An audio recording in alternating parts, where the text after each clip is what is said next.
طريقة فتح برنامج كاشف الأرقام اليمنية بعد الحظر.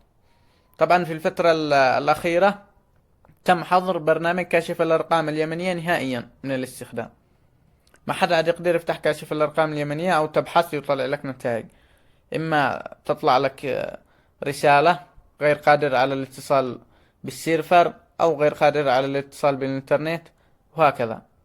لكن اليوم جبنا لكم طريقة مضمونة 100% تقدر تفتح فيه ببرنامج كاشف الأرقام اليمنية وتبحث بأي رقم يطلع لك النتائج.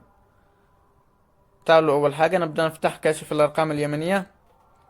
قبل ما نستخدم الطريقة نبحث بأي رقم ونشوف.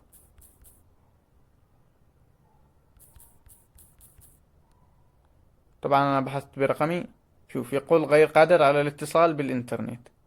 تمام. الآن الطريقة لازم تثبت أي برنامج في بي إن. هذا أنا عندي برنامج في بي إن هذا.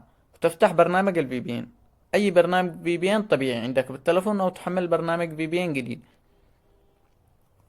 تشغل برنامج الفي بي إن. انتظر بس الشبكة ضعيف شوية. الآن البرنامج بيتصل معنا. بعد ما تشغل برنامج ال VPN يشتغل عندك ويطلع العلامة أعلى الشاشة VPN، أو يظهر لك مفتاح. بعدين ترجع تفتح كشف الأرقام اليمنية، وهذه المرة قرب ابحث بأي رقم ومضمون 100% يطلع لك النتائج. نقرب نبحث.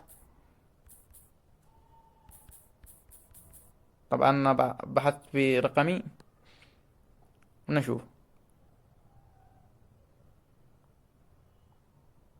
طبعا التطبيق فتح معانا وقابلي نتائج وقابلي الأسماء وكل شيء.